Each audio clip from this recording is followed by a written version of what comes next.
নমস্কার বন্ধুরা, ডলির রন্ধনশালায় সবাইকে স্বাগত। আর আজকে তোমাদের সাথে শেয়ার করব পনিরের একটা দুর্দান্ত রেসিপি।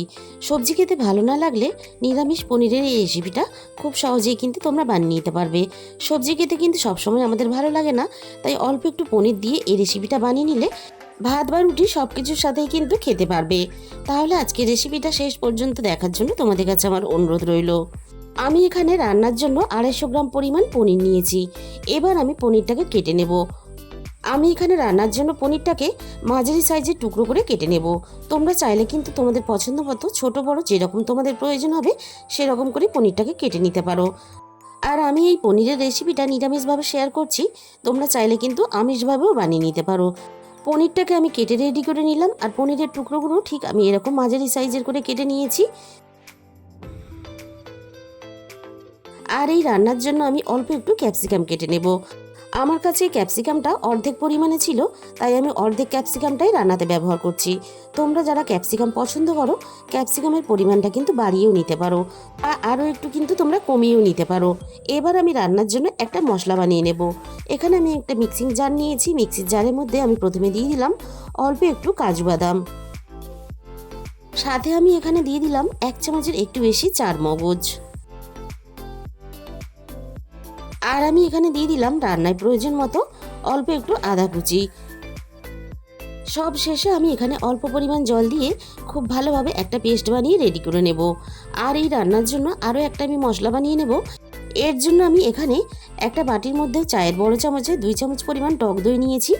এবার আমি টক দইয়ের মধ্যে দিয়ে দেব ঝালের জন্য 1 চামচ পরিমাণ ঝাল লঙ্কার গুঁড়ো, সাথে আমি দিয়ে দিলাম 1 চামচ পরিমাণ জিরে গুঁড়ো, আর দিয়ে দেবো এখানে 1 চামচ পরিমাণ ধনে গুঁড়ো। আর যেহেতু আমি রান্নাতে টক দই ব্যবহার করেছি, তাই আমি এখানে দিয়ে দিলাম স্বাদের ব্যালেন্সের জন্য 1/2 চামচ পরিমাণ চিনি। এবার আমি টক দইয়ের সাথে সমস্ত মশলা খুব ভালোভাবে ফেটিয়ে নেব। আর এইভাবে আগে থেকে যদি একটু মশলাটা রেডি করে নেওয়া যায় তাহলে রান্নার গ্রেভিটা দারুণ আসে। সমস্ত মশলা খুব ভালোভাবে ফেটিয়ে নিয়েছি। খেয়াল রাখতে হবে টক দইয়ে টকের পরিমাণটা খুব বেশি যেন না হয়, তাহলে কিন্তু খেতে ভালো লাগবে না। এবার আমি রান্নার দিকে চলে এসেছি। প্রথমে আমি কড়াইয়ের মধ্যে প্রয়োজন মতো সাদা তেল দিয়ে দিলাম। আমি এই রান্নাটা কিন্তু পুরোটাই সাদা তেলে করব, যেহেতু পনির রান্না তাই পুরোটাই কিন্তু সাদা তেলেই করলে ভালো হবে। তবে তোমাদের পছন্দ মতো যে কোনো রান্নার তেলেই কিন্তু রান্নাটা করতে পারো। তেলটা খুব ভালোভাবে গরম করে নিয়ে এবার আমি কেটে রাখা পনিরগুলোকে তেলের মধ্যে ভাজার জন্য দিয়ে দেবো। সমস্ত পনিরগুলো তেলের মধ্যে দেওয়ার পরে এবার আমি পনিরের মধ্যে স্বাদ মতো লবণ দিয়ে দিলাম। অল্প একটু স্বাদ মতো লবণ দিয়ে ভাজলে তাহলে পনিরের ভিতর পর্যন্ত লবণটা চলে যাবে, রান্নার পরে তাহলে খেতে ভালো লাগবে। এবার আমি পনিরগুলো হালকা হাতে নাড়াচাড়া করে একটু লালচে করে ভেজে নেব। পনিরগুলো আমি হালকা হাতে 5 মিনিটের মতো নাড়াচাড়া করে বেশ লালচে করে ভেজে নিয়েছি। এবার আমি সমস্ত পনির কড়াই থেকে তুলে নেব। পনির খুব বেশি লালচে করে ভাজলে তাহলে পনির শক্ত হয়ে যায়, খেতে কিন্তু ভালো লাগে না। তাই পনিরটা আমি হালকা নাড়াচাড়া করে ভেজে নামিয়ে নিলাম। এবার ওই একই তেলের মধ্যে আমি আরও 2 চামচ পরিমাণ সাদা তেল যোগ করে দিলাম।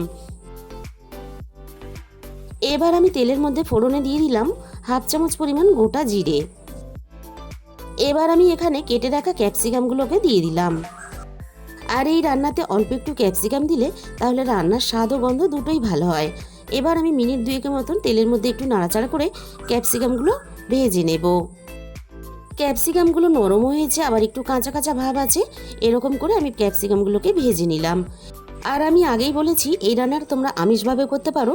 তোমরা যদি এই রান্নাটা আমিষভাবে করো তাহলে ক্যাপসিকামের সাথে পেঁয়াজ রসুনটাকে কষিয়ে রান্নাটা করতে পারো। আর টক দইয়ের সাথে গুঁড়ো মশলার যে ঘোলটা আমি রেডি করেছিলাম সেটা আমি রান্নার মধ্যে দিয়ে দিলাম। এবার আমি গ্যাসের ফ্লেমটা একেবারে লোতে দিয়ে মশলাটা খুব ভালোভাবে নাড়াচাড়া করে মিনিট 3-4 মতো ভালোভাবে কষিয়ে নেব। শেষের 1 মিনিটের মতো আমি গ্যাসের ফ্লেমটা হাইতে দিয়ে মশলাটাকে নাড়াচাড়া করে খুব ভালোভাবে কষিয়ে নিলাম। চারমগজ, কাজু আর আদার যে পেস্টটা আমি আগে থেকে রেডি করেছিলাম সেটা এবার আমি রান্নার মধ্যে দিয়ে দিলাম। এবার আমি রান্নায় স্বাদ মতো লবণ দিয়ে দিলাম।